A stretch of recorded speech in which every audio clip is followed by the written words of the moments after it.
नमस्कार, सत श्री अकाल, आदाब। मेरा नाम मनदीप पुनिया है ਤੇ ਤੁਸੀਂ ਸੁਣ ਰਹੇ ਹੋ ਪੰਜਾਬੀ ਰੇਡੀਓ ਯੂਐਸਏ। ਮੈਂ ਇੱਕ ਵਾਰ ਫਿਰ ਹਾਜ਼ਰ ਹਾਂ ਨਵੇਂ ਬੁਲਟਨ ਦੇ ਨਾਲ ਤੇ ਸ਼ੁਰੂਆਤ ਕਰਦੇ ਹਾਂ ਅੱਜ ਦੀ ਮੁੱਖ ਖਬਰਾਂ ਤੋਂ।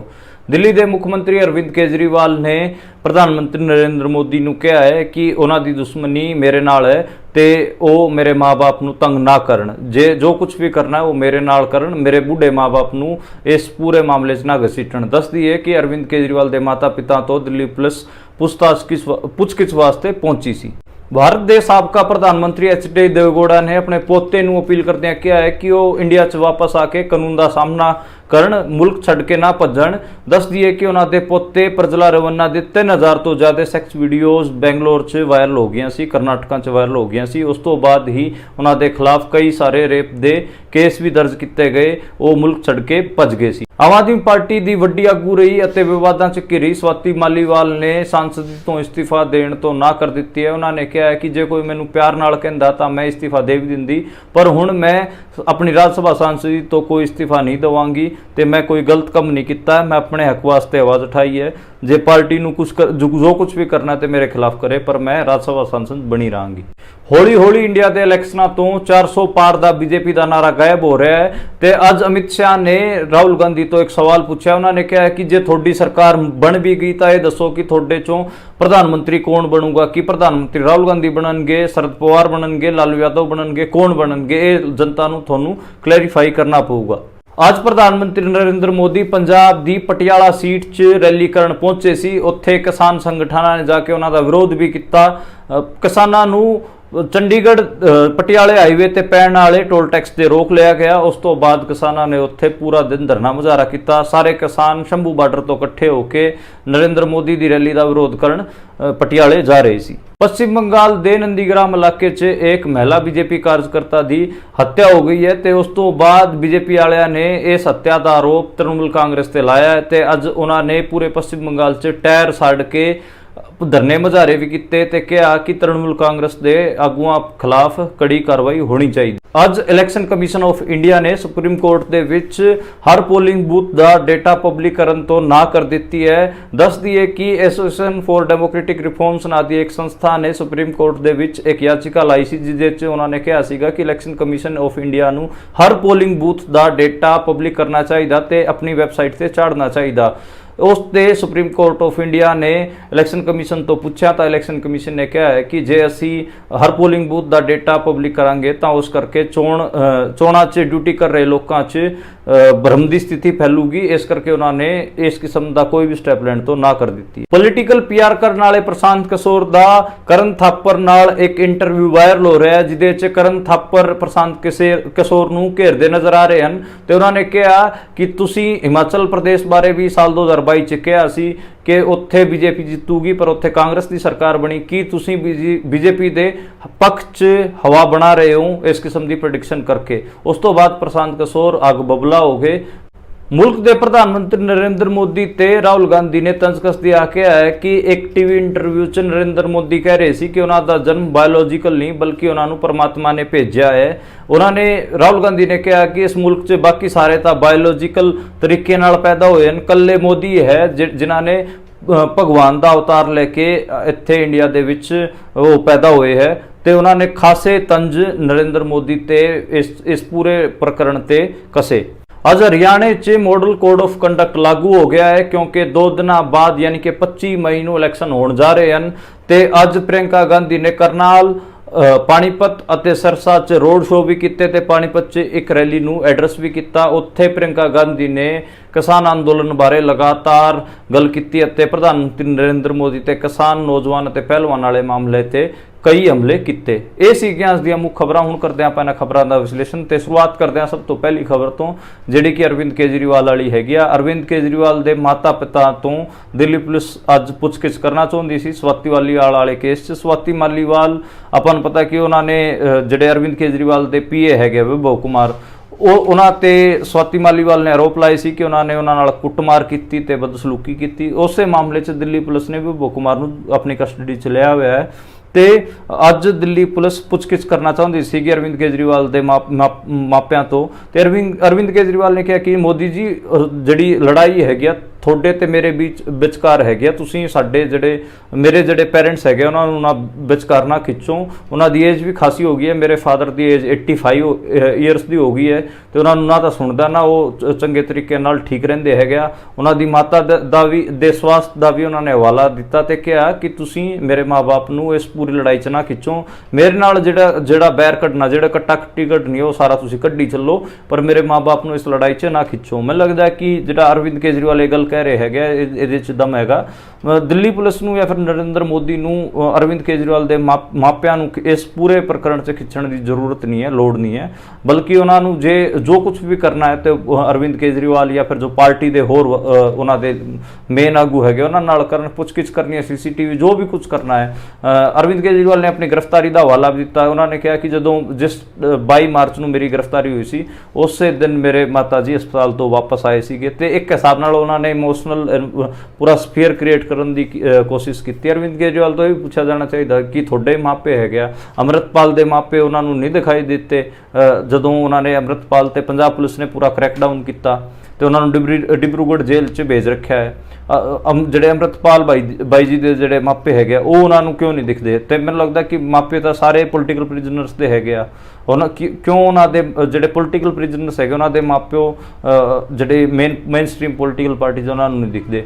ਤੇ ਇਹ ਸਵਾਲ ਸਾਰਿਆਂ ਵਾਸਤੇ ਹੈਗਾ ਤੇ ਕਿਤੇ ਨਾ ਕਿਤੇ ਜਿਹੜੇ ਪੋਲੀਟੀਕਲ ਪ੍ਰਿਜ਼ਨਰਸ ਹੈ ਉਹਨਾਂ ਦੇ ਪੇਰੈਂਟਸ ਦਾ ਸਨਮਾਨ ਸਾਰਿਆਂ ਨੂੰ ਕਰਨਾ ਚਾਹੀਦਾ। ਤੇ ਜੇ ਪੋਲੀਟੀਕਲ ਪ੍ਰਿਜ਼ਨਰਸ ਦੀ ਸਜ਼ਾ ਵੀ ਪੂਰੀ ਹੋ ਚੁੱਕੀ ਹੈ ਫਿਰ ਵੀ ਉਹਨਾਂ ਨੂੰ ਜੇਲ੍ਹਾਂ 'ਚ ਡੱਕਿਆ ਹੋਇਆ ਹੈ, ਫਿਰ ਤਾਂ ਮੈਨੂੰ ਲੱਗਦਾ ਕਿ ਇਹ ਸਰੇਆਮ ਗਲਤ ਹੈ ਤੇ ਧੱਕਾ ਹੈ ਉਹਨਾਂ ਦੇ ਪੇਰੈਂਟਸ ਨਾਲ ਵੀ ਤੇ ਉਹਨਾਂ ਦੇ ਪੇਰੈਂਟਸ ਬਾਰੇ ਵੀ ਸਾਰਿਆਂ ਨੂੰ ਸੋਚਣਾ ਚਾਹੀਦਾ। ਉਸ ਤੋਂ ਜਿਹੜੀ ਅਗਲੀ ਖਬਰ ਦੀ ਗੱਲ ਕਰੀਏ ਉਹ ਕਰਨਾਟਕਾ ਤੋਂ ਆਈ। ਜਿਹੜੇ ਮੁਲਕ ਦੇ ਸਾਬਕਾ ਪ੍ਰਧਾਨ ਮੰਤਰੀ HD ਦੇਵਗੌੜਾ ਹੈਗੇ ਆ ਉਹਨਾਂ ਨੇ ਆਪਣੇ ਪੋਤੇ ਪ੍ਰਜਲਾ ਰਵੰਨਾ ਨੂੰ ਅਪੀਲ ਕੀਤੀ ਕਿ ਉਹ ਮੁਲਕ ਤੋਂ ਬਾਹਰ ਭੱਜ ਕੇ ਜਿੰਦਾ ਨਹੀਂ ਰਹਿ ਸਕਦੇ। ਉਹਨਾਂ ਨੂੰ ਮੁਲਕ ਦੇ ਅੰਦਰ ਮੁਲਕ 'ਚ ਵਾਪਸ ਆ ਕੇ ਜਿੰਨੇ ਵੀ ਉਹਨਾਂ ਤੇ ਆਰੋਪ ਲੱਗੇ ਹੈਗੇ ਆ, ਰੇਪ ਦੇ ਕੇਸਿਸ ਫਾਈਲ ਹੋਏ ਹੈਗੇ ਆ, ਉਹਨਾਂ ਦਾ ਕਾਨੂੰਨ ਦੇ ਸਾਹਮਣੇ ਆ ਕੇ ਮੁਕਾਬਲਾ ਕਰਨਾ ਚਾਹੀਦਾ।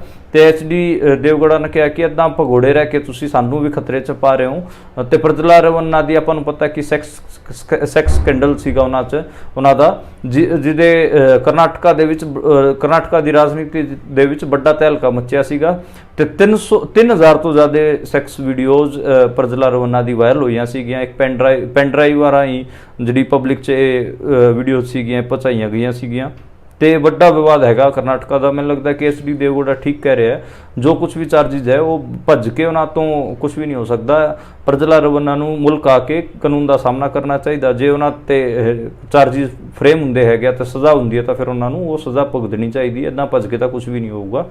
ਤੇ ਉਸ ਤੋਂ ਜਿਹੜੀ ਅਗਲੀ ਖਬਰ ਦੀ ਆਪਾਂ ਗੱਲ ਕਰੀਏ ਉਹ ਰਾਜ ਸਭਾ ਸਾਂਸਦ ਸਵਾਤੀ ਮਾਲੀਵਾਲ ਬਾਰੇ ਹੀ ਹੈ। ਸਵਾਤੀ ਮਾਲੀਵਾਲ ਦਾ ਜਿਹੜਾ ਮਾਮਲਾ ਉਹ ਖਾਸਾ ਪੱਖਿਆ ਹੋਇਆ ਹੈ। ਲਗਾਤਾਰ ਉਹ ANI ਨੂੰ ਵੀ ਇੰਟਰਵਿਊ ਦੇ ਰਹੀਆਂ ਹਨ ਤੇ ਉਹਨਾਂ ਨੂੰ BJP ਵਾਲਿਆਂ ਨੇ ਖਾਸਾ ਚੱਕਿਆ ਹੋਇਆ ਹੈ, ਇਸ ਇਸ਼ੂ ਨੂੰ ਖਾਸੀ ਹਵਾ ਦੇ ਰਹੇ ਹੈਗੇ ਆ। ਤੇ ਸਵਾਤੀ ਮਾਲੀਵਾਲ ਤੋਂ ਪੱਤਰਕਾਰਾਂ ਨੇ ਪੁੱਛਿਆ ਸੀਗਾ ਕਿ ਤੁਸੀਂ ਇਸਤੀਫਾ ਕਿਉਂ ਨਹੀਂ ਦਿੰਦੇ ਰਾਜ ਸਭਾ ਸਾਂਸਦ ਦੀ? ਤੋਂ ਆਮ ਆਦਮੀ ਪਾਰਟੀ ਦੇ ਵਰਕਰਸ ਵੀ ਲਗਾਤਾਰ ਇਹ ਗੱਲ ਕਹਿ ਰਹੇ ਕਿ ਸਵਾਤੀ ਮਾਲੀਵਾਲ ਨੂੰ ਇਸਤੀਫਾ ਦੇਣਾ ਚਾਹੀਦਾ ਰਾਜ ਸਭਾ ਸਾਂਸਦ ਦੀ ਤੋਂ। ਤੇ ਸਵਾਤੀ ਮਾਲੀਵਾਲ ਨੇ ਕਿਹਾ ਹੈ ਕਿ ਮੈਂ ਇਸਤੀਫਾ ਨਹੀਂ ਦੇਵਾਂਗੀ, ਮੈਂ ਸਾਂਸਦ ਬਣੀ ਰਵਾਂਗੀ। ਜੇ ਕੋਈ ਮੇਰੇ ਤੋਂ ਪਿਆਰ ਨਾਲ ਇਸਤੀਫਾ ਮੰਗਦਾ ਤਾਂ ਮੈਂ ਦੇ ਵੀ ਦਿੰਦੀ, ਇੱਦਾਂ ਮੈਂ ਕਦੇ ਵੀ ਇਸਤੀਫਾ ਨਹੀਂ ਦੇਵਾਂਗੀ। ਤੇ ਇਸ ਤੋਂ ਅਗਲੀ ਖਬਰ ਦੀ ਜੇ ਗੱਲ ਕਰੀਏ ਉਹ ਉੱਤਰ ਪ੍ਰਦੇਸ਼ ਦੇ ਅੰਬੇਡਕਰ ਨਗਰ ਤੋਂ ਆਈ। ਉੱਥੇ ਅਮਿਤ ਸ਼ਾਹ ਇੱਕ ਰੈਲੀ ਨੂੰ ਐਡਰੈਸ ਕਰ ਰਹੇ ਸੀ। ਉੱਥੇ ਅਮਿਤ ਸ਼ਾਹ ਨੇ ਕਿਹਾ ਕਿ ਇਹ ਜਿਹੜੇ ਇੰਡੀਆ ਅਲਾਇੰਸ ਵਾਲੇ ਹੈਗੇ ਇਹ ਸਰਕਾਰ ਬਣਾਉਣ ਨੂੰ ਫਿਰਦੇ, ਇਹਨਾਂ ਤੋਂ ਇਹ ਵੀ ਪੁੱਛਿਆ ਜਾਣਾ ਚਾਹੀਦਾ ਕਿ ਜੇ ਇਹਨਾਂ ਦੀ ਸਰਕਾਰ ਬਣ ਗਈ ਤਾਂ ਉੱਥੇ PM ਕੌਣ ਹੋਊਗਾ। ਅਮਿਤ ਸ਼ਾਹ ਨੇ ਇਹ ਕਿਹਾ ਕਿ ਜਿਹੜਾ ਅਮਿਤ ਸ਼ਾਹ ਦੀ ਰੈਲੀਆਂ ਹੈਗੀਆਂ ਉਹਨਾਂ 'ਚ ਕਮਿਊਨਲ ਕੰਟੈਂਟ ਤਾਂ ਹੁੰਦਾ ਹੀ ਹੈ, ਪਰ ਅੱਜ ਕੱਲ੍ਹ ਉਹਨਾਂ ਦਾ ਜਿਹੜਾ 400 ਪਾਰ ਵਾਲਾ ਨਾਰਾ ਹੈ ਉਹ ਗਾਇਬ ਹੋ ਗਿਆ ਤੇ ਅੱਜ ਕੱਲ੍ਹ ਉਹਨਾਂ ਨੂੰ ਵੀ ਅਹਿਸਾਸ ਹੋਣ ਲੱਗਿਆ ਕਿ ਜਿਹੜਾ ਇੰਡੀਆ ਅਲਾਇੰਸ ਹੈ ਉਹ ਠੀਕ ਠਾਕ ਤਰੀਕੇ ਨਾਲ ਚੋਣ ਲੜ ਰਿਹਾ। ਤੇ ਉਹਨਾਂ ਨੇ ਕਿਹਾ ਕਿ ਜੇ ਇੰਡੀਆ ਅਲਾਇੰਸ ਜਿੱਤ ਗਿਆ, ਰਾਹੁਲ ਗਾਂਧੀ ਜਿੱਤ ਗਏ ਤਾਂ ਫਿਰ ਦੱਸੋ PM ਕੌਣ ਬਣੂਗਾ? ਕਿ ਰਾਹੁਲ ਗਾਂਧੀ ਬਣਨਗੇ, ਸ਼ਰਦ ਯਾਦਵ ਬਣਨਗੇ ਜਾਂ ਲਾਲੂ ਯਾਦਵ ਬਣਨਗੇ? ਤੇ ਇਹ ਕਿਤੇ ਨਾ ਕਿਤੇ ਮੋਰਲ ਪ੍ਰੈਸ਼ਰ ਵਾਲਾ ਪੂਰਾ ਇੱਕ ਮਾਮਲਾ ਹੈ। ਅਮਿਤ ਸ਼ਾਹ ਨੇ ਇਹ ਵੀ ਕਿਹਾ ਕਿ ਇੱਕ ਇੰਟਰਵਿਊ 'ਚ ਇਹਨਾਂ ਦਾ ਇੱਕ ਆਗੂ ਕਹਿ ਰਿਹਾ ਸੀਗਾ ਕਿ ਅਸੀਂ ਬਾਰੀ-ਬਾਰੀ ਪ੍ਰਧਾਨ ਮੰਤਰੀ ਬਣਾਂਗੇ, ਕੀ ਮੁਲਕ ਇੱਦਾਂ ਚੱਲੂਗਾ? ਤੇ ਅਮਿਤ ਸ਼ਾਹ ਇਹ ਮੈਸੇਜ ਦੇਣ ਦੀ ਕੋਸ਼ਿਸ਼ ਕਰ ਰਹੇ ਹਨ ਕਿ ਜੇ ਇਹਨਾਂ ਅਲਾਇੰਸ ਵਾਲਿਆਂ ਦੀ ਸਰਕਾਰ ਬਣ ਗਈ ਤਾਂ ਫਿਰ ਇਹਨਾਂ ਦਾ ਕੋਈ ਵੀ PM ਫੇਸ ਤਾਂ ਹੈ ਨਹੀਂ, ਇਸ ਕਰਕੇ ਇਹ ਬਾਰੋ-ਬਾਰੀ ਇੱਦਾਂ ਦੇ ਅਦਲਾ ਬਦਲੀ ਕਰੀ ਜਾਣਗੇ। ਤੇ ਇੱਦਾਂ ਜਿਹੜਾ ਮੁਲਕ ਹੈਗਾ ਉਹ ਇੱਕ ਸਟਰੋਂਗ ਗਵਰਨਮੈਂਟ ਦੇ ਕੋਲ ਹੋਣਾ ਚਾਹੀਦਾ ਤਾਂ ਕਿ ਸਟਰੋਂਗ ਫੈਸਲੇ ਲਿਏ ਜਾ ਸਕਦੇ। ਤੇ ਇਸ ਕਰਕੇ ਜਿਹੜਾ ਪੂਰਾ ਅਮਿਤ ਸ਼ਾਹ ਨੇ ਇਹ ਨੈਰੇਟਿਵ ਸਿਰਜਿਆ ਹੈ ਤੇ ਲਗਾਤਾਰ ਇਹਦੇ ਤੇ ਉਹ ਗੱਲ ਕਰ ਰਹੇ ਹੈਗੇ ਕਿ ਇਹਨਾਂ ਕੋਲ ਤਾਂ PM ਦਾ ਫੇਸ ਹੀ ਨਹੀਂ ਹੈ, ਜੇ ਜਿੱਤ ਵੀ ਗਏ ਤਾਂ ਫਿਰ PM ਕਿਹਨੂੰ ਬਣਾਉਣਗੇ। ਉਸ ਤੋਂ ਜਿਹੜੀ ਅਗਲੀ ਖਬਰ ਦੀ ਗੱਲ ਕਰੀਏ ਉਹ ਪੰਜਾਬ ਤੋਂ ਆਈ। ਪੰਜਾਬ ਦੇ ਪਟਿਆਲੇ ਦੇ ਵਿੱਚ ਅੱਜ ਪ੍ਰਧਾਨ ਮੰਤਰੀ ਨਰਿੰਦਰ ਮੋਦੀ ਦੀ ਪ੍ਰਨੀਤ ਕੌਰ ਦੇ ਹੱਕ 'ਚ ਇੱਕ ਰੈਲੀ ਸੀਗੀ, ਜਿਹਦਾ ਵਿਰੋਧ ਕਿਸਾਨ ਕਰ ਰਹੇ ਸੀ। ਕੱਲ ਵੀ ਕਿਸਾਨਾਂ ਨੇ ਉਹਦਾ ਵਿਰੋਧ ਕੀਤਾ। ਅੱਜ ਕਿਸਾਨ ਸ਼ੰਭੂ ਬਾਰਡਰ ਤੋਂ ਚੱਲੇ ਤੇ ਉਹਨਾਂ ਨੂੰ ਜਿਹੜਾ ਜੀਰਕਪੁਰ ਤੋਂ ਪਟਿਆਲੇ ਵਾਲਾ ਰੋਡ ਹੈਗਾ, ਉੱਥੇ ਟੋਲ ਟੈਕਸ ਪੈਂਦਾ, ਉੱਥੇ ਉਹਨਾਂ ਨੂੰ ਰੋਕ ਲਿਆ ਗਿਆ ਤੇ ਘੰਟਿਆਂ ਉਹ ਉੱਥੇ ਹੀ ਖੜੇ ਰਹੇ ਤੇ ਸਾਰਿਆਂ ਦੇ ਹੱਥਾਂ 'ਚ ਕਾਲੇ ਝੰਡੇ ਸੀਗੇ ਤੇ ਨਰਿੰਦਰ ਮੋਦੀ ਸਰਕਾਰ ਨੂੰ ਕਿਸਾਨਾਂ ਨੇ ਸੀਰੀਅਸ ਸਵਾਲ ਪੁੱਛੇ। ਉਹ ਸੀਰੀਅਸ ਸਵਾਲ ਆਪ ਜੀ ਵੀ ਸੁਣੋ। ਇੱਕ ਤਾਂ ਇਹ ਕਿ ਕਿਸਾਨਾਂ ਦੇ ਅੰਦੋਲਨ ਨੂੰ 100 ਦਿਨ ਹੋ ਗਏ ਹੈਗੇ ਆ, ਹਜੇ ਤੱਕ ਪ੍ਰਧਾਨ ਮੰਤਰੀ ਨਰਿੰਦਰ ਮੋਦੀ ਨੇ ਉਹਨਾਂ ਦੀ ਸਾਰ ਕਿਉਂ ਨਹੀਂ ਲਈ। ਪਿਛਲੇ ਕਿਸਾਨ ਅੰਦੋਲਨ 'ਚ ਜਿਹੜੇ ਕਿਸਾਨਾਂ ਦੀਆਂ ਮੰਗਾਂ ਮੰਨ ਲਈਆਂ ਸੀਗੀਆਂ ਸਰਕਾਰ ਨੇ, ਉਹ ਸਰਕਾਰ ਨੇ ਹਜੇ ਤੱਕ ਪੂਰੀ ਕਿਉਂ ਨਹੀਂ ਕੀਤੀਆਂ। ਤੇ ਇੱਦਾਂ ਹੀ ਲਖੀਮਪੁਰ ਖੀਰੀ ਬਾਰੇ ਉਹਨਾਂ ਦਾ ਸਵਾਲ ਸੀਗੇ ਤੇ ਇਹ ਸਾਰੇ ਸਵਾਲ ਸੀਗੇ। ਤੇ ਪ੍ਰਧਾਨ ਮੰਤਰੀ ਨਰਿੰਦਰ ਮੋਦੀ ਨੇ 2 ਦਿਨ ਪਹਿਲਾਂ ਤੋਂ ਹੀ ਜਿਹੜੀ ਸੈਂਟਰਲ ਸਿਕਿਉਰਿਟੀ ਫੋਰਸਿਸ ਹੈ ਉਹਨਾਂ ਉਹ ਡਿਪਲੋਏ ਕਰਤੀਆਂ ਸੀਗੀਆਂ। 7500 ਤੋਂ ਜ਼ਿਆਦਾ ਜਿਹੜਾ ਸੈਂਟਰਲ ਫੋਰਸਿਸ ਦੇ ਜਵਾਨ ਪਟਿਆਲੇ ਦੇ ਵਿੱਚ ਸੀਗੇ। ਪੰਜਾਬ ਪੁਲਿਸ ਤੇ ਕੋਈ ਭਰੋਸਾ ਨਹੀਂ ਕੀਤਾ। ਨਰਿੰਦਰ ਮੋਦੀ ਨੇ ਆਪਣੇ ਨਾਲ ਜਿਹੜੀ ਸੈਂਟਰਲ ਸਿਕਿਉਰਿਟੀ ਫੋਰਸਿਸ ਉਹ ਨਾਲ ਲੈ ਕੇ ਆਏ ਸੀਗੇ ਤੇ ਇਸੇ ਕਰਕੇ ਕਿਸਾਨਾਂ ਨੂੰ ਉਸ ਟੋਲ ਟੈਕਸ ਤੇ ਹੀ ਰੋਕ ਲਿਆ ਗਿਆ। ਕਿਸਾਨ ਉੱਥੇ ਸ਼ਾਂਤੀਪੂਰਵਕ ਬੈਠੇ ਰਹੇ ਤੇ ਉਹਨਾਂ ਨੇ ਆਪਣਾ ਪੂਰੇ ਦਿਨ ਧਰਨਾ ਮੁਜ਼ਾਹਰਾ ਕੀਤਾ ਕਿਸਾਨਾਂ ਨੇ ਤੇ ਨਰਿੰਦਰ ਮੋਦੀ ਵੀ ਆਪਣੀ ਰੈਲੀ ਐਡਰੈਸ ਕਰਕੇ ਨਿਕਲ ਗਏ। ਪ੍ਰਨੀਤ ਕੋ ਕਾਂਗਰਸ ਪਾਰਟੀ ਦੇ ਜਿਹੜੇ ਆਗੂ ਹੈਗੇ ਜੈਰਾਮ ਰਮੇਸ਼, ਉਹਨਾਂ ਨੇ ਵੀ ਟਵਿੱਟਰ ਤੇ ਲਿਖ ਕੇ ਸਵਾਲ ਪੁੱਛੇ ਹੈਗੇ ਕਿ 100 ਦਿਨ ਹੋ ਗਏ ਕਿਸਾਨਾਂ ਦੇ ਅੰਦੋਲਨ ਨੂੰ, ਨਰਿੰਦਰ ਮੋਦੀ ਦੇ ਬਾਰੇ ਕੀ ਕਹਿਣਗੇ। ਉਹਨਾਂ ਨੇ ਇਹ ਵੀ ਕਿਹਾ ਕਿ ਕੈਪਟਨ ਅਮਰਿੰਦਰ ਸਿੰਘ ਨੂੰ ਅਮਿਤ ਸ਼ਾਹ ਨੇ ਕੈਪਟਨ ਅਮਰਿੰਦਰ ਸਿੰਘ ਨੂੰ ਭ੍ਰਿਸ਼ਟਾਚਾਰੀ ਕਿਹਾ ਸੀਗਾ। ਅੱਜ ਉਹਨਾਂ ਦੀ ਵਾਈਫ ਵਾਸਤੇ ਹੀ ਉਹ ਰੈਲੀ ਕਰਨ ਆ ਰਹੇ ਹੈਗੇ। ਇਹਨੂੰ ਕਿਵੇਂ ਦੇਖਦੇ ਹੋ? ਇਹਦੇ ਤੇ ਵੀ ਜਵਾਬ ਜੈਰਾਮ ਰਮੇਸ਼ ਨੇ ਮੰਗਿਆ ਹੈ ਤੇ ਪੰਜਾਬ ਦੇ ਲੋਕ ਮੈਨੂੰ ਲੱਗ ਰਿਹਾ ਕਿ ਖਾਸੇ ਐਗਰੈਸਿਵ ਹੈਗੇ ਨਰਿੰਦਰ ਮੋਦੀ ਦੀ ਇਸ ਰੈਲੀ ਤੋਂ। ਤੇ ਉਹ ਇਹ ਰੈਲੀ ਇੱਥੇ ਪੰਜਾਬ 'ਚ ਬੀਜੇਪੀ ਦੀ ਹਵਾ ਨਹੀਂ ਬਣਾਊਗੀ ਬਲਕਿ ਹਵਾ ਕੱਢੂਗੀ। ਤੇ ਅੱਜ ਪਟਿਆਲੇ 'ਚ ਨਰਿੰਦਰ ਮੋਦੀ ਦੀ ਜਿਹੜੀ ਰੈਲੀ ਹੋਈ ਉਹਦਾ ਨੁਕਸਾਨ ਬੀਜੇਪੀ ਨੂੰ ਹੋਊਗਾ। ਪ੍ਰਨੀਤ ਕੌਰ ਹਾਰੂਗੀ ਪਟਿਆਲੇ ਤੋਂ ਤੇ ਉੱਥੋਂ ਧਰਮਵੀਰ ਗਾਂਧੀ ਕਿਤੇ ਨਾ ਕਿਤੇ ਚੋਣ ਜਿੱਤ ਸਕਦੇ ਹਨ, ਜਿਹੜੇ ਕਿ ਕਾਂਗਰਸ ਪਾਰਟੀ ਤੋਂ ਟਿਕਟ ਲੈ ਕੇ ਆਏ ਹੋਏ ਹੈਗੇ। ਉਸ ਤੋਂ ਜਿਹੜੀ ਅਗਲੀ ਖਬਰ ਦੀ ਗੱਲ ਕਰੀਏ ਉਹ ਪੱਛਮੀ ਬੰਗਾਲ ਤੋਂ ਆਈ। ਪੱਛਮੀ ਬੰਗਾਲ ਦੇ ਵਿੱਚ ਮੈਂ ਪਹਿਲਾਂ ਵੀ ਦੱਸਿਆ ਕਿ ਚੋਣਾਂ 'ਚ ਵਾਇਲੈਂਸ ਹੁੰਦੀ ਹੈ ਤੇ ਉੱਥੇ ਇੱਕ ਜਿਹੜਾ ਨੰਦੀਗ੍ਰਾਮ ਦਾ ਇਲਾਕਾ ਹੈਗਾ ਉੱਥੇ ਇੱਕ ਬੀਜੇਪੀ ਦੀ ਮਹਿਲਾ ਕਾਰਜਕਰਤਾ ਦੀ ਹੱਤਿਆ ਹੋ ਗਈ ਹੈ ਤੇ ਅੱਜ ਪੱਛਮੀ ਬੰਗਾਲ ਦੇ ਵਿੱਚ ਬੀਜੇਪੀ ਵਾਲਿਆਂ ਨੇ ਟਾਇਰ ਸਾੜ ਕੇ ਪ੍ਰਦਰਸ਼ਨ ਕੀਤੇ, ਧਰਨੇ ਮੁਜ਼ਾਹਰੇ ਕੀਤੇ ਤੇ ਉੱਥੇ ਉਹਨਾਂ ਨੇ ਕਿਹਾ ਕਿ ਤ੍ਰਿਣਮੂਲ ਕਾਂਗਰਸ ਦੇ ਬੰਦਿਆਂ ਨੇ ਉਸ ਮਹਿਲਾ ਨੂੰ ਮਾਰਿਆ ਤੇ ਤ੍ਰਿਣਮੂਲ ਕਾਂਗਰਸ ਦੇ ਵੱਡੇ ਆਗੂਆਂ ਖਿਲਾਫ ਕਾਰਵਾਈ ਹੋਣੀ ਚਾਹੀਦੀ। ਉਹਨਾਂ ਨੇ ਇਲੈਕਸ਼ਨ ਕਮਿਸ਼ਨ ਆਫ ਇੰਡੀਆ ਨੂੰ ਵੀ ਚਿੱਠੀ ਲਿਖੀ ਹੈ, ਐਪਲੀਕੇਸ਼ਨ ਲਿਖੀ ਹੈ ਕਿ ਤ੍ਰਿਣਮੂਲ ਕਾਂਗਰਸ ਤੇ ਕਾਰਵਾਈ ਹੋਣੀ ਚਾਹੀਦੀ। ਉਸ ਤੋਂ ਜਿਹੜੀ ਅਗਲੀ ਖਬਰ ਦੀ ਗੱਲ ਕਰੀਏ ਉਹ ਚੋਣ ਆਯੋਗ ਬਾਰੇ ਹੈਗੀ। ਇਲੈਕਸ਼ਨ ਕਮਿਸ਼ਨ ਆਫ ਇੰਡੀਆ ਨੂੰ ਸੁਪਰੀਮ ਕੋਰਟ ਦੇ ਵਿੱਚ ਘਸੀਟਿਆ ਸੀਗਾ। Association for democratic reforms ADR ਨਾਂ ਦੀ ਸੰਸਥਾ ਨੇ, ਉਹਨਾਂ ਨੇ ਆਪਣੀ PIL 'ਚ ਇਹ ਕਿਹਾ ਸੀਗਾ ਕਿ ਇਲੈਕਸ਼ਨ ਕਮਿਸ਼ਨ ਆਫ ਇੰਡੀਆ ਨੂੰ ਜਿਹੜੇ ਪੋਲਿੰਗ ਬੂਥ ਵਾਲੇ ਡਾਟਾ ਹੈਗੇ ਆ ਉਹ ਪਬਲਿਕ ਕਰਨੇ ਚਾਹੀਦੇ, ਆਪਣੀ ਵੈਬਸਾਈਟ 'ਤੇ ਚਾੜਨੇ ਚਾਹੀਦੇ। ਤੇ ਇਹਦੇ ਤੇ ਇਲੈਕਸ਼ਨ ਕਮਿਸ਼ਨ ਆਫ ਇੰਡੀਆ ਨੇ ਇਹ ਜਵਾਬ ਦਿੱਤਾ ਕਿ ਇਹ ਕੋਈ ਕਾਨੂੰਨੀ ਬਾਧਿਅਤਾ ਨਹੀਂ ਹੈ ਸਾਡੇ ਤੇ ਕਿ ਅਸੀਂ ਜਿਹੜਾ polling booth wise data website ਤੇ ਰਿਲੀਜ਼ ਕਰੀਏ। ਜੇ ਅਸੀਂ ਇੱਦਾਂ ਕਰਾਂਗੇ ਤਾਂ ਇਹਦੇ ਕਰਕੇ ਵਿਵਾਦ ਹੋ ਸਕਦੇ ਹਨ ਤੇ ਜਿਹੜੇ ਲੋਕ ਚੋਣਾਂ 'ਚ ਜਿਨ੍ਹਾਂ ਦੀ ਡਿਊਟੀ ਲੱਗੀ ਉਹਨਾਂ ਨੂੰ ਦਿੱਕਤਾਂ ਹੋ ਸਕਦੀਆਂ ਨੇ। ਇਸ ਕਰਕੇ ਅਸੀਂ ਪੋਲਿੰਗ ਬੂਥ ਵਾਈਜ਼ ਇਸ ਕਿਸਮ ਦੇ ਡਾਟਾ ਨਹੀਂ ਅਪਲੋਡ ਕਰਾਂਗੇ। ਤੇ ਅੱਜ ਸੁਪਰੀਮ ਕੋਰਟ ਦੇ ਵਿੱਚ ਇਲੈਕਸ਼ਨ ਕਮਿਸ਼ਨ ਆਫ ਇੰਡੀਆ ਨੇ ਸਾਫ਼ ਜਵਾਬ ਦੇ ਦਿੱਤਾ ਹੈ। ਇਹ ਇਸ਼ੂ ਇਸ ਕਰਕੇ ਬਣਿਆ ਸੀਗਾ ਕਿਉਂਕਿ ਮੈਂ ਪਹਿਲਾਂ ਵੀ ਦੱਸਿਆ ਸੀਗਾ ਕਿ ਫਸਟ ਔਰ ਸੈਕਿੰਡ ਫੇਜ਼ ਦੇ ਇਲੈਕਸ਼ਨਾਂ ਤੋਂ ਬਾਅਦ ਕਈ ਦਿਨਾਂ ਬਾਅਦ ਇਲੈਕਸ਼ਨ ਕਮਿਸ਼ਨ ਆਫ ਇੰਡੀਆ ਨੇ ਪੋਲਿੰਗ ਦਾ ਫਾਈਨਲ ਡੇਟਾ ਜਾਰੀ ਕੀਤਾ ਸੀਗਾ, ਜਿਹਦੇ 'ਚ 6 ਤੋਂ 7% ਵੋਟਿੰਗ ਪਰਸੈਂਟ ਵਧੀ ਹੋਈ ਸੀਗੀ। ਤੇ ਲੋਕਾਂ ਨੇ ਇਹਦੇ ਤੇ ਸਵਾਲ ਪੁੱਛਿਆ ਸੀਗਾ ਕਿ ਜਿਸ ਦਿਨ ਵੋਟਿੰਗ ਖਤਮ ਹੋਈ ਉਸ ਦਿਨ ਤੁਸੀਂ ਕੋਈ ਹੋਰ ਡਾਟਾ ਦੱਸ ਰਹੇ ਸੀ ਤੇ ਅੱਜ 10 ਦਿਨਾਂ ਬਾਅਦ ਤੁਸੀਂ ਇੱਕ ਫਾਈਨਲ ਡਾਟਾ ਲੈ ਕੇ ਆਏ ਹੋ ਜਿਹਦੇ 'ਚ ਉਸ ਦਿਨ ਦੀ ਵੋਟਿੰਗ ਪਰਸੈਂਟ ਤੇ ਅੱਜ ਤੁਸੀਂ ਜਿਹੜਾ ਫਾਈਨਲ ਡਾਟਾ ਕਹਿ ਰਹੇ ਹੋ ਇਹਦੇ 'ਚ 5 ਤੋਂ 6% ਦਾ ਡਿਫਰੈਂਸ ਜਿਹੜਾ ਕਿ ਬਹੁਤ ਜ਼ਿਆਦਾ ਹੁੰਦਾ ਹੈ। ਤੇ ਇਹ ਕੀ ਚੱਕਰ ਹੈ? ਇਸੇ ਕਰਕੇ ਐਸੋਸੀਏਸ਼ਨ ਫॉर ਡੈਮੋਕ੍ਰੈਟਿਕ ਰਿਫਾਰਮ ਨੇ ਇਹ PIL ਦਾਇਰ ਕੀਤੀ ਸੀਗੀ ਤੁਸੀਂ ਪੋਲਿੰਗ ਬੂਥ ਵਾਈਜ਼ ਜਿਹੜਾ ਡਾਟਾ ਹੈਗਾ VOTING ਦਾ ਉਹ ਤੁਸੀਂ ਆਪਣੀ ਵੈਬਸਾਈਟ ਤੇ ਚਾੜੋ। ਤੇ ਉਸੇ ਤੇ ਅੱਜ ਇਲੈਕਸ਼ਨ ਕਮਿਸ਼ਨ ਆਫ ਇੰਡੀਆ ਨੇ ਜਵਾਬ ਦਿੱਤਾ ਕਿ ਅਸੀਂ ਇਦਾਂ ਦਾ ਕੁਝ ਵੀ ਨਹੀਂ ਕਰਾਂਗੇ ਕਿਉਂਕਿ ਇਹਦੇ ਕਰਕੇ ਚੋਣਾਂ 'ਚ ਜਿਹੜੇ ਬੰਦੇ ਡਿਊਟੀ ਕਰ ਰਹੇ ਉਹਨਾਂ ਨੂੰ ਤਕਲੀਫ ਹੋਊਗੀ। ਉਸ ਤੋਂ ਜਿਹੜੀ ਅਗਲੀ ਖਬਰ ਦੀ ਗੱਲ ਕਰੀਏ, ਉਹ ਕਰਨ ਥਾਪਰ ਦਾ ਇੰਟਰਵਿਊ। ਜਿਹੜਾ ਪੋਲੀਟੀਕਲ PR ਕਰਨ ਵਾਲਾ ਪ੍ਰਸ਼ਾਂਤ ਕਿਸ਼ੋਰ ਹੈ, ਉਹ ਕਈ ਦਿਨਾਂ ਤੋਂ BJP ਦੇ ਪੱਖ 'ਚ ਹਵਾ ਬਣਾ ਰਿਹਾ ਸੀਗਾ ਤੇ ਜਿਹੜਾ ਕਰਨ ਥਾਪਰ ਉਹਨੇ ਉਹਨੂੰ ਆਪਣੇ ਇੰਟਰਵਿਊ 'ਚ ਸੱਦਿਆ ਸੀਗਾ ਤੇ ਇੰਟਰਵਿਊ 'ਚ ਕਰਨ ਥਾਪਰ ਨੇ ਉਹਨੂੰ ਪੁੱਛਿਆ ਕਿ ਤੂੰ ਸਾਲ 2022 'ਚ ਮਈ ਸਾਲ 2022 'ਚ ਵੀ ਇਹ ਪ੍ਰੀਡਿਕਟ ਕੀਤਾ ਸੀਗਾ ਕਿ ਹਿਮਾਚਲ ਪ੍ਰਦੇਸ਼ 'ਚ ਕਾਂਗਰਸ ਹਾਰ ਰਹੀ ਹੈ ਤੇ BJP ਜਿੱਤੂਗੀ। ਉਸ ਤੋਂ ਬਾਅਦ ਪ੍ਰਸ਼ਾਂਤ ਕਿਸ਼ੋਰ ਗਰਮ ਹੋ ਗਿਆ ਤੇ ਪ੍ਰਸ਼ਾਂਤ ਕਿਸ਼ੋਰ ਗੁੱਸਾ ਹੋ ਕੇ ਕਰਨ ਥਾਪਰ ਨੂੰ ਕਹਿਣ ਲੱਗਿਆ ਕਿ ਤੁਸੀਂ ਮੈਨੂੰ ਦਿਖਾਓ ਮੈਂ ਕਿੱਥੇ ਕਿਹਾ ਹੈ। ਤੇ ਉਸ ਤੋਂ ਬਾਅਦ ਜਿਹੜਾ ਇਸਨੇ ਕਰਨ ਥਾਪਰ ਨੇ ਕਿਹਾ ਕਿ ਤੁਸੀਂ ਵੈਬਸਾਈਟਾਂ ਤੇ ਇੰਟਰਵਿਊ ਦਿੱਤੇ ਹਨ ਤੇ ਆਪਣਾ ਇੱਕ ਟਵੀਟ ਵੀ ਪੁਰਾਣਾ ਟਵੀਟ ਵੀ ਯਾਦ ਕਰਾਇਆ, ਪਰ ਫਿਰ ਵੀ ਪ੍ਰਸ਼ਾਂਤ ਕਿਸ਼ੋਰ ਆਪਣਾ ਆਪਾ ਖੋਏ ਰੱਖਿਆ। ਤੇ ਉਸ ਤੋਂ ਬਾਅਦ ਇੰਟਰਵਿਊ 'ਚ ਪਾਣੀ ਪੀਂਦੇ ਨਜ਼ਰ ਆਏ। ਜਿਵੇਂ ਕਰਨ ਥਾਪਰ ਦਾ ਇੰਟਰਵਿਊ ਤੁਸੀਂ ਯਾਦ ਕਰੋ, ਪ੍ਰਧਾਨ ਮੰਤਰੀ ਨਰਿੰਦਰ ਮੋਦੀ ਦਾ ਇੱਕ ਸਵਾਲ ਤੋਂ ਬਾਅਦ ਹੀ ਪ੍ਰਧਾਨ ਮੰਤਰੀ ਨਰਿੰਦਰ ਮੋਦੀ ਕਰਨ ਥਾਪਰ ਦਾ ਇੰਟਰਵਿਊ ਛੱਡ ਕੇ ਭੱਜ ਗਏ ਸੀਗੇ ਤੇ ਉਹਦੇ 'ਚ ਪਾਣੀ ਪੀਣ ਦਾ ਬਹਾਨਾ ਲੈ ਕੇ ਪਾਣੀ ਪੀਆ ਤੇ ਉਹ ਭੱਜ ਗਏ ਸੀਗੇ। ਇੱਦਾਂ ਹੀ ਪ੍ਰਸ਼ਾਂਤ ਕਿਸ਼ੋਰ ਵੀ ਪਾਣੀ ਪੀਂਦੇ ਨਜ਼ਰ ਆਏ ਤੇ ਉਹ ਜਿਹੜੀ ਉਹ ਵੀਡੀਓ ਕਲਿੱਪ ਹੈਗੀ ਆ ਉਹ ਸੋਸ਼ਲ ਮੀਡੀਆ ਤੇ ਵਾਇਰਲ ਹੋ ਗਈ। ਉਸ ਤੋਂ ਬਾਅਦ ਪ੍ਰਸ਼ਾਂਤ ਕਿਸ਼ੋਰ ਨੇ ਲਿਖਿਆ ਕਿ ਜਿਹੜਾ ਪਾਣੀ ਹੈ ਸਾਰਿਆਂ ਨੂੰ ਪੀਣਾ ਚਾਹੀਦਾ ਤੇ ਇਹ ਹਾਈਡਰੇਟਿਡ ਰੱਖੂਗਾ। 4 ਜੂਨ ਨੂੰ ਦੇਖਾਂਗੇ ਕਿ ਕਿਹਦੀ ਪ੍ਰੈਡਿਕਸ਼ਨ ਸੱਚ ਹੁੰਦੀ ਹੈ ਕਿਹਦੀ ਨਹੀਂ। ਤੇ ਕਰਨ ਥਾਪਰ ਨੂੰ ਇਸ ਪੂਰੇ ਇੰਟਰਵਿਊ ਤੋਂ ਬਾਅਦ ਲਿਬਰਲ ਸੈਕਸ਼ਨ ਦੀ ਠੀਕ ਠਾਕ ਸ਼ਾਬਾਸ਼ੀ ਮਿਲ ਰਹੀ ਹੈਗੀ ਆ। ਉਸ ਤੋਂ ਜਿਹੜੀ ਅਗਲੀ ਖਬਰ ਦੀ ਗੱਲ ਕਰੀਏ, ਉਹ ਪ੍ਰਧਾਨ ਮੰਤਰੀ ਨਰਿੰਦਰ ਮੋਦੀ ਤੇ ਰਾਹੁਲ ਗਾਂਧੀ ਨੇ ਹਮਲਾ ਬੋਲਿਆ ਇਹ ਹੈਗਾ। ਤੇ ਰਾਹੁਲ ਗਾਂਧੀ ਨੇ ਕਿਹਾ ਕਿ ਜਿਹੜਾ ਇੱਕ ਗੋਦੀ ਮੀਡੀਆ ਦੇ ਇੰਟਰਵਿਊ 'ਚ ਪ੍ਰਧਾਨ ਮੰਤਰੀ ਮੋਦੀ ਕਹਿ ਰਿਹਾ ਕਿ ਉਹਨਾਂ ਦਾ ਜਨਮ ਬਾਇਓਲੋਜੀਕਲ ਨਹੀਂ ਹੈ ਬਲਕਿ ਉਹ ਤਾਂ ਪ੍ਰਗਟ ਹੋਇਆ ਹੈ, ਉਹ ਤਾਂ ਪਰਮਾਤਮਾ ਨੇ ਉਹਨਾਂ ਨੂੰ ਭੇਜਿਆ ਹੈ। ਕੁਝ ਦਿਨਾਂ ਬਾਅਦ ਇਹ ਆਪਣੇ ਆਪ ਨੂੰ ਜਿਹੜਾ ਭਗਵਾਨ ਦਾ ਅਵਤਾਰ ਵੀ ਕਹਿਣ ਲੱਗ ਜਾਣਗੇ ਤੇ ਹੋਰ ਵੀ ਉਹਨਾਂ ਨੇ ਜਿਹੜਾ ਉਹਨਾਂ ਦਾ ਅਨਸਾਇੰਟੀਫਿਕ ਟੈਂਪਰਾਮੈਂਟ ਉਹਨਾਂ ਤੇ ਖਾਸੇ ਤੰਜ ਕੱਸੇ ਤੇ ਰਾਹੁਲ ਗਾਂਧੀ ਨੇ ਉਹਨਾਂ ਦਾ ਮਜ਼ਾਕ ਬਣਾਉਣ ਦੀ ਕੋਸ਼ਿਸ਼ ਕੀਤੀ ਹੈ, ਪਰ ਦੇਖਣਾ ਹੋਊਗਾ ਇਹਦਾ ਅਸਰ ਕਿੰਨਾ ਕੁ ਹੁੰਦਾ ਹੈ ਤਾਂ 4 ਜੂਨ ਨੂੰ ਹੀ ਪਤਾ ਲੱਗੂਗਾ। ਉਸ ਤੋਂ ਜਿਹੜੀ ਅਗਲੀ ਖਬਰ ਹੈਗੀ ਆ, ਉਹ ਹਰਿਆਣੇ 'ਚ ਮਾਡਲ ਕੋਡ ਆਫ ਕੰਡਕਟ ਲਾਗੂ ਹੋ ਗਿਆ ਅੱਜ 5 ਵਜੇ ਤੋਂ ਤੇ 25 ਤਰੀਕ ਨੂੰ ਇੱਥੇ ਵੋਟਾਂ ਪੈਣਗੀਆਂ। ਦਿੱਲੀ ਦੇ ਵਿੱਚ ਵੀ ਮਾਡਲ ਕੋਡ ਆਫ ਕੰਡਕਟ ਲਾਗੂ ਹੋ ਗਿਆ ਤੇ ਦਿੱਲੀ ਦੇ ਵਿੱਚ ਵੀ 25 ਤਰੀਕ ਨੂੰ ਹੀ ਵੋਟਾਂ ਪੈਣਗੀਆਂ। ਦਿੱਲੀ ਦੇ ਵਿੱਚ 7 ਸੀਟਾਂ ਹੈਗੀਆਂ, ਹਰਿਆਣੇ ਦੇ ਵਿੱਚ 10 ਸੀਟਾਂ ਹੈਗੀਆਂ ਤੇ ਇੱਥੇ ਜਿਹੜਾ ਇੰਡੀਆ ਅਲਾਈਅੰਸ ਹੈਗਾ, ਆਮ ਆਦਮੀ ਪਾਰਟੀ ਅਤੇ ਕਾਂਗਰਸ ਇਕੱਠੇ ਹੋ ਕੇ ਲੜ ਰਹੀ ਹੈ। ਹਰਿਆਣੇ ਦੇ ਵਿੱਚ 1 ਸੀਟ ਤੇ ਆਮ ਆਦਮੀ ਪਾਰਟੀ ਤੇ ਬਾਕੀ 9 ਸੀਟਾਂ ਤੇ ਕਾਂਗਰਸ ਪਾਰਟੀ ਲੜ ਰਹੀ ਹੈ। ਦਿੱਲੀ ਦੇ ਵਿੱਚ 4 ਸੀਟਾਂ ਤੇ ਆਮ ਆਦਮੀ ਪਾਰਟੀ ਤੇ 3 ਸੀਟਾਂ ਤੇ ਕਾਂਗਰਸ ਪਾਰਟੀ ਚੋਣ ਲੜ ਰਹੀ ਹੈ।